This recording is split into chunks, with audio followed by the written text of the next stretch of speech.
Hello gang and welcome. It's Deltia from deltiasgaming.com here to do Stage 4 Dragonstar Arena Veteran Mode. I consider it to be one of the easier fights in the whole Dragonstar Arena because there's only one additional mechanic that changes from normal to veteran mode, and that's basically one person gets targeted with like a beam, like a tether from these enslavers, and you need to place it around the outer edge.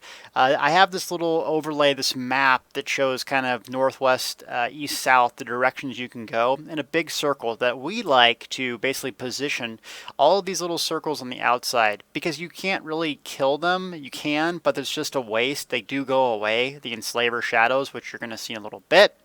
So that's kind of what the map picture is for, to kind of understand that while in this arena, if you get tethered, place it around the outer edge.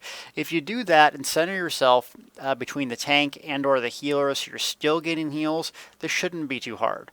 Later round 4 and 3, there's going to be a lot of AoE damage, so you want that. If you're a Dragonknight, it'd be handy to have chains to pull targets to you. But you can do it with or without a Dragonknight. So let's get started and show this video here. Okay, so I am playing my Dragonknight T3 build. The point of view is me playing my little tanky tank. We get started here. Like I said, the Shadow Enslaver mechanic doesn't show up for a little bit. As far as your rolls go, it doesn't change too much from what we've done in the past. Really, if you're range DPS, you need to DPS the range targets. If you're a tank, you need to pick up the melee targets. So as you see me here, I'm picking up, trying to range taunt all these melee targets, and the DPS is focusing down one thing at a time. That's usually the range target. And so this first wave has about 4 or 5 mobs, not too big of a deal, no casters really, it's all melee, easy to clean up. It spawns a second wave here with a caster to the east, an illusionist. This is our first high priority target that needs to be downed really quick. A second quick spawn, and we got a bull netch and another caster, a sorcerer. So make sure you're prioritizing the DPS on the casters. I need to pick up the bull netch. Come on, Deltia, pick up the bull netch. Get off of him. I'm not doing my job. Okay, there we go. Now he can do his job. So there's a lot of things to taunt here, and if you get pressure because the tank just has too much going on, just block. I mean, I know it sounds simple, but the tank at some point is not going to be able to get every single target. So just block and we can deal with it. That's really what's going on this first couple rounds, is dealing with these little guys until the enslaver gets up. They're really not that big of a threat. When you see a caster, focus it, specifically the cryomancer. Alright, round 2 is going to start, and now we're going to see some high priority targets. 1 Bannerman, Cryomancer, and a Battle Mage. And that's the enslaver that I'm talking about. You see that white tether? Well, we'll go back to it. There's the Cryomancer. They cast that big, huge... Oh, look at that. Boom! Almost killed me. So you got to make sure to interrupt those Cryomancers and get them down. You'll also notice there's an enemy negate on top of me as well. So you can CC break out of that, or you can kill that mob. The Battle Mage is the one that spawns that. Lots going on here. I know it's kind of hard to explain every little bit of everything, but essentially what's happening is the enslavers are tethering a person, and then you see that black little shadow? That's what they leave in their trail. So you don't want to put them in the middle. You want to put them on the outside. So we kind of did a bad job in this early start. The second round really has a lot of mobs in the beginning, so you got to really kind of make sure you have an ultimate or two if things get rough. That way you don't have to panic. You can get on the outside and still survive. So round 2, what I like to do is charge an ultimate in between round 1 and 2 with healing springs or however you do it. Make sure that you have an ultimate ready for that nasty situation. There's the shadows. Like I said, they don't go away for about a minute. You can't really damage them. You can hit them to build ultimate, but there's really no point in trying to kill them. Round 3 is coming up. More melee targets to start with and some enslavers. You can chain a lot of them in. There's a lot of spawns here, so wave after wave after wave for this round. There's the enslaver. There's the tether. So Mr. T is doing a great job putting that towards the outside. Once it drops, then he can move away from it. As a tank, you'll notice what I'm trying to do. Just taunt the melee stuff. If you can range taunt everything, great. If not, eventually everyone's going to have to deal with pressure. You see a Nova coming in there at the end. That's a great way to get some of these mobs down in a big AoE clump. And you notice we're not using chains either, so you can do it without using chains. I don't know why I didn't use it on my Dragonknight. I should have. More enslavers from the east, prioritize those. Another one from the west, and a cryomancer. So you notice the cryomancer didn't put up his little snow shield, if you will. You really got to prioritize that guy, because if it casts that snow little bubble thing and it hits you, you probably will die unless you're the tank. So just in summary, watch the positioning, watch what you're doing, make sure you're taking on the ranged targets, and don't stand in the red like I am doing. More enslavers. I got a Nightblade on me and some casters. So things are getting hairy. We got a Templar healer. Now at this point, you can either, I'm getting chained. You see that tether on me? And I placed it there. That's not exactly ideal. You want to be a little bit further back, but I couldn't because I was out of range of my healer. So what I like to tell people is either you see the top left of the group frame. See how everyone's name's lit up?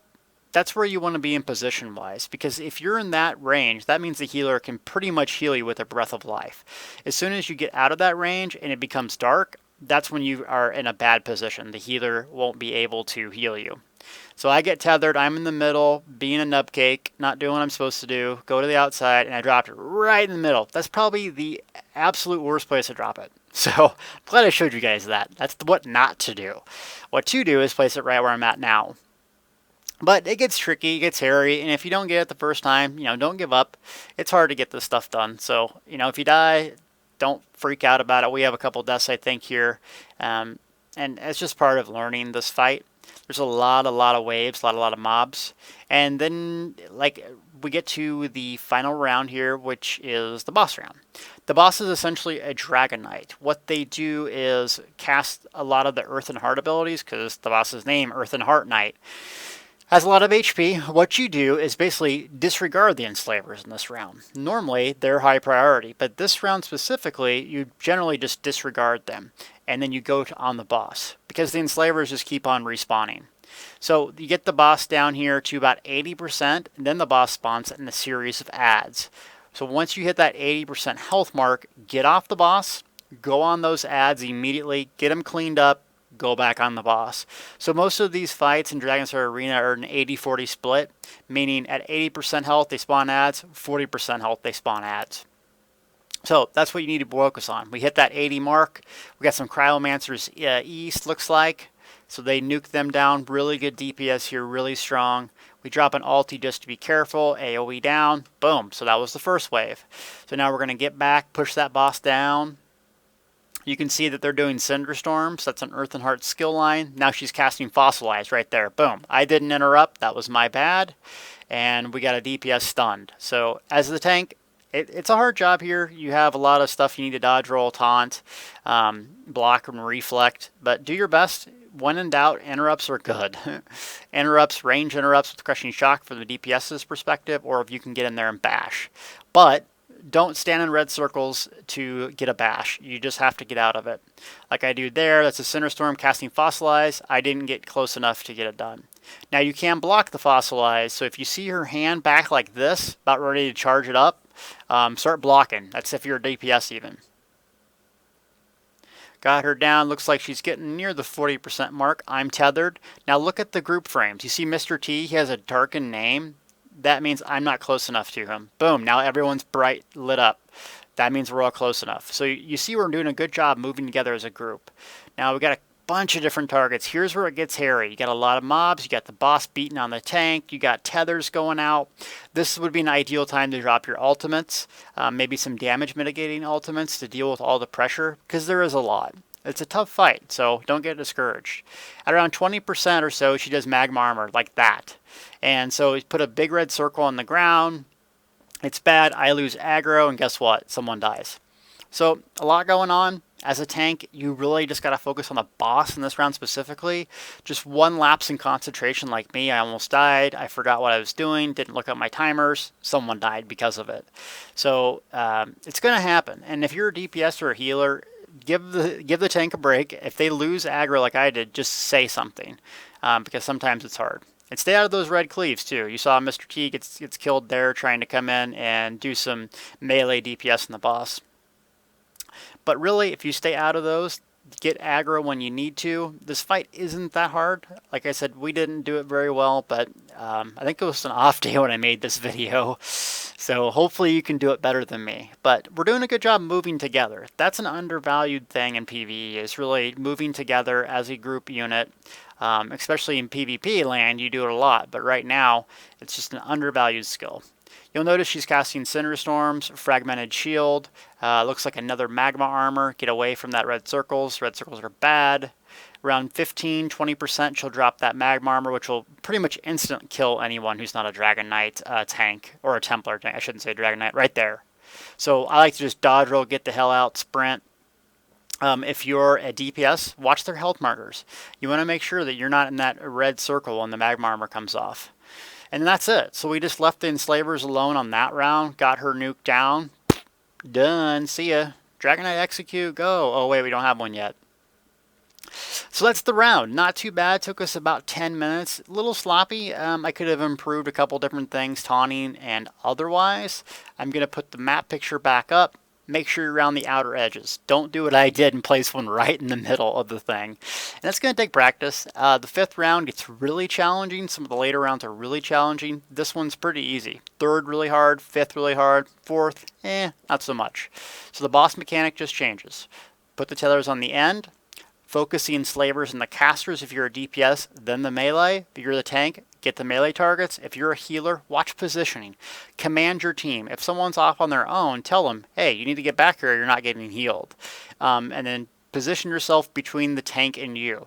The DPS is important, but if the tank goes down, everyone goes down. So you have to stay in between the tank. Look at those group frames. If they're lit up, great, you're in position. And that's basically it. I hope this helps you guys get through Dragonstar Arena, get that Boethiah's Scythe title. It's one of the cooler ones in the game. And feel free to leave me a comment. What are you doing this round that's different? You got any unique builds, skills that work really well? Remember, these mobs can get stunned too. So feel free to throw out a volcanic rune here and there. I hope you like this video. Feel free to subscribe, tell people about it, share, visit my site, deltiasgaming.com for the written up guide, and we'll see you later in round 5.